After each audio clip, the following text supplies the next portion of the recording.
नमस्कार, बहुत स्वागत है आपका। मकर राशि, राहु केतु का महापरिवर्तन होने जा रहा है 18 मई को। तो राहु का और केतु का ये राशि परिवर्तन आप मकर राशि वाले के लिए बहुत खास रहने वाला है। जानते हैं विस्तार से, वीडियो के अंत तक बने रहिए। और ये प्रेडिक्शन चंद्र राशि पर आधारित है। देखिए, 1.5 साल तक सब कुछ बदलता हुआ आपको नज़र आएगा। अब देखिए, राहु जो हैं छाया ग्रह हैं, राहु केतु, और अमृत पान के बाद इनके सर धड़ को अलग कर दिया गया था, जो कि राहु केतु के नाम से प्रचलित है। हमेशा ही राहु केतु उल्टी अवस्था में चलते हैं, यानी एक घर पीछे की ओर आते हैं। राहु केतु के इस महापरिवर्तन से आपके ऊपर क्या प्रभाव पड़ेगा और क्या उपाय करना चाहिए, चलिए जानते हैं। पहले, राहु केतु जो छाया ग्रह हैं, जिनका कोई अस्तित्व ही नहीं है, कोई तत्व नहीं है, फिर भी लाइफ को पूरी तरह से, हम सब की लाइफ को कंट्रोल करते हैं, इसका प्रभाव पड़ता है। रंग से राजा बनाने वाले जो ग्रह हैं राहु माने जाते हैं, जो क्विक रिजल्ट देते हैं, एक पल में ही सब कुछ बदल देते हैं। आधुनिक समय में जो टेक्नोलॉजी बढ़ रही है, शॉर्टकट काम करने का तरीका हो रहा है। अब कंप्यूटर पे आप कुछ भी डालो, तुरंत रिजल्ट आ जाता है, हर काम हो जाता है, जो पहले एक एक काम को करने में महीनों लगते थे। तो ये राहु का ही तो कमाल है, जो फटाफट से काम कर रहा है, रिजल्ट दे रहा है, चंद मिनटों में हर कार्य बन जाते हैं, जो पहले महीनों सालों लग जाते थे। तो राहु, अब देखिए एआई का ज़माना है और ये पूरी तरह से राहु के अंतर्गत आता है। तो ये जो सभी एलिमेंट हैं ये राहु के अंतर्गत ही आते हैं। जो भी गैर परंपरावादी कार्य होते हैं वो राहु होता है। हालांकि हर जगह राहु नकारात्मक काम नहीं करता। कुछ लोग तो राहु के कारण बहुत पॉपुलर भी हो जाते हैं, बड़े बड़े नेता बन जाते हैं, बहुत ऊंचे मुकाम पर पहुंच जाते हैं। हाँ, राहु का पॉजिटिव होना आपकी कुंडली में बहुत आवश्यक है, क्योंकि राहु का आपकी लाइफ पर बहुत बड़ा रोल होता है। तो राहु और केतु के अंदर स्पिरिचुअलिटी के गुण होते हैं, आपको धार्मिक गुण देते हैं, और जिस भी घर में बैठ जाते हैं, जिस ग्रह के साथ बैठ जाते हैं, उस ग्रह का जो पावर है उसको बढ़ा देते हैं। अब राहु जिस भी ग्रह के साथ बैठेंगे उसकी पावर को भी अपने ऊपर ले लेते हैं, पास ले लेते हैं। अब जानते हैं मकर राशि वालों, 18 साल के बाद जब 18 महीने के लिए राहु आपके द्वितीय घर धन भाव में आएंगे, वाणी के भाव में आएंगे, तब क्या होगा। कुटुंब परिवार का भी ये भाव है, तो आपकी वाणी का, कुटुंब परिवार का, गले का भाव है। और राहु का द्वितीय घर में आना, सबसे पहले तो अगर ऐसा कोई काम आप करते हैं जो जैसे बहुत सारे लोगों से जुड़ा है, उसमें चेंजिंग आएगा, आपकी वाणी भी चेंज हो जाएगी। जहाँ आप बोल नहीं पा रहे थे वहाँ धड़ल्ले से बोलेंगे, आपकी प्रेजेंटेशन बढ़िया हो जाएगी, लोग आपको सुनना पसंद करेंगे, आपका कॉन्फिडेंस लेवल हाई हो जाएगा। अब चूँकि 7.5 भी आपकी 29 मार्च को ख़त्म हो चुकी है, तो ये साल ही पूरा आपके लिए बहुत खास है। तो 29 मार्च को शनिदेव की 7.5 खत्म और राहु आपके द्वितीय घर में, बृहस्पति आपके छठे, 15 मई को गुरु का भी राशि परिवर्तन होगा। अब देखिए, आप ये समझ कर चलिए, ये जो राहु है आपको गिरने कभी नहीं देगा, ये मान कर चलें। आपकी वाणी का वेट बढ़ाएगा, वाणी के दम पर आप आगे बढ़ सकते हैं। छोटी छोटी बातों पर कभी कभी आप विवाद भी कर लेंगे, लेकिन ऐसा करने से बचने में ही भलाई है। तोल मोल कर बोलें, सोच समझ कर बोलें, थोड़ा कम बोलें।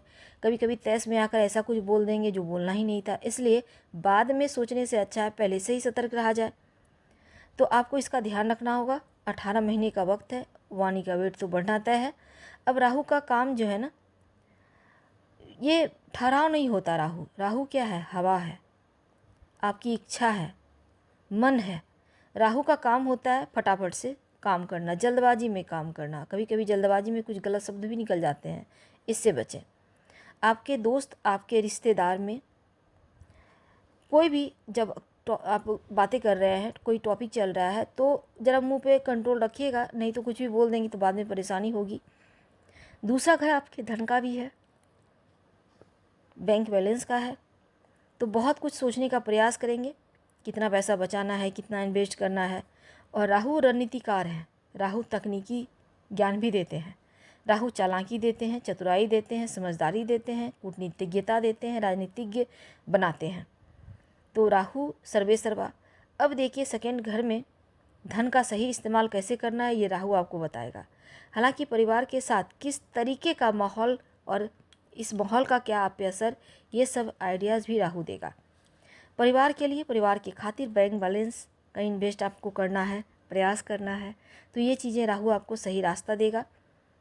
कुछ बड़े जगह इन्वेस्ट करते दिखेंगे। अगले 1.5 साल के अंदर जो चीज़ को लेकर आप मन बना रहे हैं वो कार्य आपके पूरे होंगे।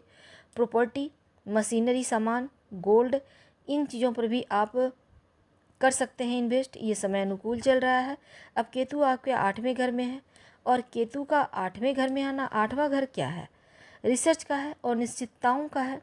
राहु यहाँ देख रहे हैं, छठे को भी देख रहे हैं, तब अब राहु 10वें घर को भी देख रहे हैं। तो करियर में टेक्निक से आप आगे बढ़ेंगे। इंजीनियरिंग क्षेत्र से जुड़े हैं, कम्युनिकेशन काउंसलिंग का काम करते हैं, तो यहाँ पर बढ़िया वक्त है। आप स्मार्ट तरीके से वर्क करेंगे, आगे बढ़ेंगे। अब शनिदेव भी आपके 3रे घर में, अच्छा वक्त है, करियर को लेकर बढ़िया रहेगा, बैंक बैलेंस बढ़ेगा। आपको इन्वेस्ट भी इस समय करेंगे आप, क्योंकि राहु करवाएगा और केतु अष्टम घर में है, तो केतु यहाँ बैठ के रिसर्च की तरफ ले जाएगा, और जो चीज़ आपने सोचा नहीं है ऐसे ऐसे कार्य करवाएगा, ऐसी शिक्षा आपको ग्रहण करवाएगा, ऐसा चीज़ आप सीख लेंगे। तो स्मार्ट वर्क तो करना है। पढ़ाई के मामलों में खासकर जो विद्यार्थी हैं, कभी कभी मन आपका भाग सकता है, मन में बहुत सारे ख्याल आएंगे, ये पढ़ लें, वो पढ़ लें, यहाँ एडमिशन ले लें, ये क्लासेस कर लें, तो आप मन को पहले कंट्रोल में कीजिएगा। और कोचिंग क्लासेस बदलने से नहीं, बल्कि मन को कंट्रोल में कर लें तो हर चीज़ बढ़िया हो जाएगा। नए दोस्त से मिलना, नए लोगों से मिलना जुलना, घूमना फिरना, ये चीज़ें आपकी लाइफ में दिखेगी। तो राहु केतु के परिवर्तन कुल मिलाकर आपके कुटुंब परिवार के अंदर पॉजिटिव चेंज लाएगा। और इसमें अपनी वाणी पर ध्यान रखना है, कुछ भी बोलिए तोल मोल कर बोलिए, नहीं तो बाद में पछतावा होगा।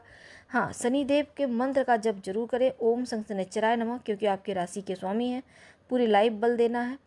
और दूसरा, आप राहु केतु चूँकि आपके लिए उतना भी बुरा नहीं है, लेकिन थोड़ा सा केतु को बल देना है। रोज़ हल्दी का तिलक माथे पे, कंठ पे या कलाई में लगाना शुरू कर दें, केतु अपने आप बेहतर होगा। और राहु को बेहतर करने तो बहुत सिंपल है, अपने छत पर कूड़ा कबाड़ इकट्ठा ना होने दें, घर को साफ़ सुथरा और सुगंधित बनाए रखें, क्योंकि जहाँ दुर्गंध होता है वहाँ राहु होता है। तो घर को हमेशा व्यवस्थित सुगंधित रखें, इससे आपका राहु भी बढ़िया हो जाएगा। और जो घर में पुरानी टूटी फूटी घड़ियाँ, उसको हटाइए। अपने टॉयलेट में एक छोटी सी कांच की कटोरी में थोड़ा सा नमक रखें, और हर महीने इस नमक को चेंज करें, पुराना वाला फ्लश कर दें, फिर फ्रेश रख लें इसी कटोरी में। ये उपाय करते रहें, आपका राहु भी एक्टिव हो जाएगा और सुकून भरा फल देगा। धन्यवाद। हम